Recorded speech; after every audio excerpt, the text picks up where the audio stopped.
Yo, what's up guys, Tim here, welcome back to another Decant Boutique video. Today we have Tom Ford's private blends to discuss, namely all the Tom Ford private blends that I own. I happen to own 5 of them, which is perfect for this video. I used to own Lost Cherry and Effing Fabulous. This is not my channel, so I don't want to cuss. But I gave Lost Cherry away to previous girlfriend, and I sold Effing Fabulous because I just never wear it. Like, I never even look at it. It was collecting dust, and at the time it was going for a really good price, so I sold it. So today we're just gonna be talking about the 5 that I love, why I love them, why you guys should check them out, and yeah, let's start off with the first one. So the first one here is Tom Ford's Neroli Portofino. This one I like a lot initially when I first bought it because, well, of course, at the time I didn't know any better. I was really new into fragrances, but I still like it today because it's just super easy to wear. It has that 4711 vibe, of course. You can get that one for much cheaper, but this one smells much more high quality than that. And to me, man, it's still so pleasant. Every time I put it on, like today actually, super hot day, I threw like 10 sprays of this on. I feel kind of like clean, refreshed. At the same time, they're very professional and luxurious too. So it's not like just your regular clean fragrance. It has a luxurious feel to it. Tom Ford makes fragrances for suits. This one fits the suit just as well as the other Tom Fords, in my personal opinion. Yeah, it's just really nice. It's one that you guys should definitely try out. It's a DNA that if you have not tried this one or 4711 before, you might not be familiar with it at all. So this one, easy to find at any stores really, but of course it's during the pandemic, so a lot of stores are closed.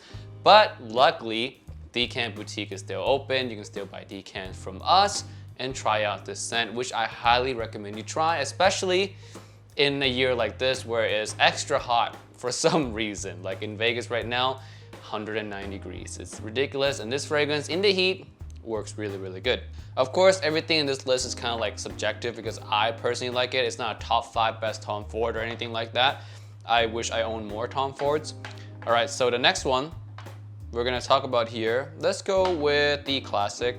Let's go with Tobacco Vanille. Now, Tobacco Vanille is tobacco, vanilla, it's sweet, it's rich, but it's gentlemanly, dark, sophisticated, all wrapped into one fragrance. It's quite something. I really enjoy this one. It's one that I put off for quite some time. I didn't pull the trigger on it right away. I really should have, because back then, like 2-3 years ago, the price on discounters for these fragrances were much more affordable than they are now. Now they're going for like $190 on discounters for a full 50 ml bottle. Back then they were going for like $120, $125 for a 50 ml bottle for, yeah, something like Tobacco Vanille. Ridiculously much, like, yeah, much cheaper than it is now. I wish I pulled a trigger then, but it's not too late. For those of you who haven't bought these fragrances yet, I'm just warning you right now that the price on these will probably go up in the future, and don't be like me and make the mistakes. And Tobacco Vanille is one of those first few fragrances from Tom Ford that you absolutely need to check out. Without Tobacco Vanille, a lot of tobacco fragrances that we all know and love, or sweet tobacco fragrances that we know and love, would not exist, because Tobacco Vanille is kind of the originator or the fragrance that popularized this DNA. So it's quite a staple fragrance collector fragrance. I finally have one myself.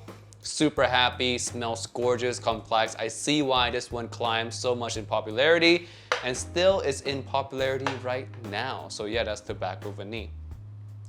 Next one here, let's talk about my most recent acquisition. It's another classic, not as heavy hitting historically as Tom Ford's Tobacco Vanille, but still has a pretty huge influence nonetheless. This one is Tuscan leather, and this one inspired a lot of easy to wear or sweet leather fragrance for that we all know and love nowadays. Tuscan leather, fantastic leather fragrance. Leather, raspberry. The leather in here is not super rough. It doesn't come across too dry. It has a richness to it. The sweetness really pulls it back from being too rough or too much.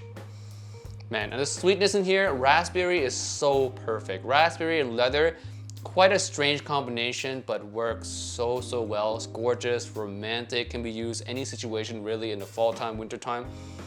I really like this one. Really like this one. In terms of comparing it to Tobacco Vanille, which one would I wear more? I would say I wear Tuscan leather more than Tobacco Vanille, because Tobacco Vanille, I want to be dressed up more, but Tuscan leather, I just want to wear it because it just smells so good. So good. Evening time, if I'm going out on a date and I want something leather, sweet leather, Tuscan leather, or actually ombre leather as well is really good. It's like not a designer, it's like a more mass appealing version of Tuscan leather. That one's also gorgeous. We have that as well on the website, so check that out if you want to. But Tuscan leather is the OG, the original, and it's still a masterpiece till today. Next one here we're going to talk about is Tom Ford's Oud Wood. Now this is the most wearable of the bunch. Soft, dusty woods with sweetness. That's how I describe this one. It's the best way to describe it because it's not a super complex fragrance. It smells like it has nuances to it, but it's not done in a way where it's overwhelming at all. You smell this one, it smells subtle, but it has depth. But it's also luxurious and mass appealing at the same time.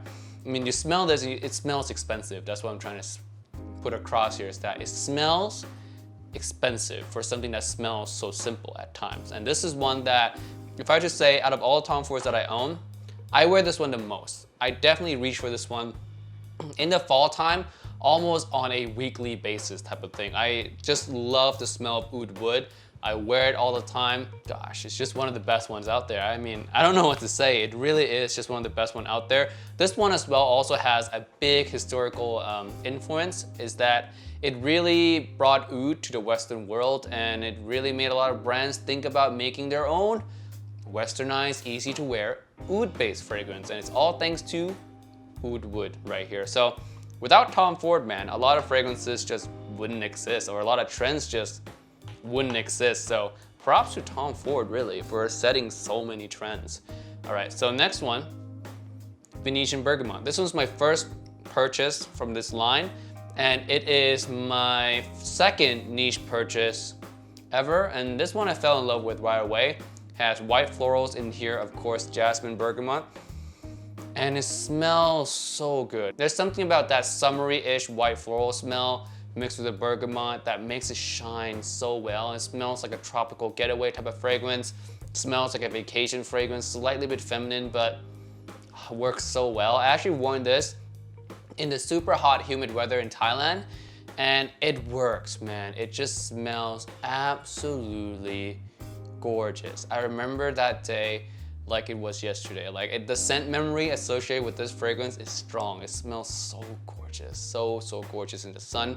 It's still to this day my #1 favorite Tom Ford private blend fragrance, even though I own all these now and I smell the rest of the line. This one is still to me my favorite. So yeah, that's saying a lot. Venetian Bergamot, just try that one out if you guys have not done so yet. It is absolutely fantastic, like really fantastic. Let's go with some honorable mentions. The one that I like that are not here with me would be Plum Japonais. That one I really love. That's actually my next purchase. I'm gonna buy that one as soon as I can. I still like Lost Cherry. I just gave that one away, but I like Lost Cherry. I kind of bought that one as a gift to the previous girlfriend as well, but I wish I still owned that. I like Lost Cherry. Noir chocolate one, I like that one as well. Rose chocolate, something about it smells really romantic to me. Really enjoyed that. And let's see, Cafe Rose, coffee, rose, slightly dark, slightly sweet. I like that one. Of course, I like the note of coffee a lot, so that swayed me on that one. And one more that I remember liking quite a bit would be Mandarino di Amalfi. And that one is just, it's just nice summertime fragrance. It just never lasts, that's why I haven't bought it yet, but that one is quite nice as well. And yeah, with that being said, guys, that's it for this video. Thank you so much for watching. Don't forget to check out Decant Boutique down below for decants of all these fragrances and more. We have a lot of niche, a lot of designers, we have everything, really. And with that being said, I'll see you guys in the next one. Peace, bye.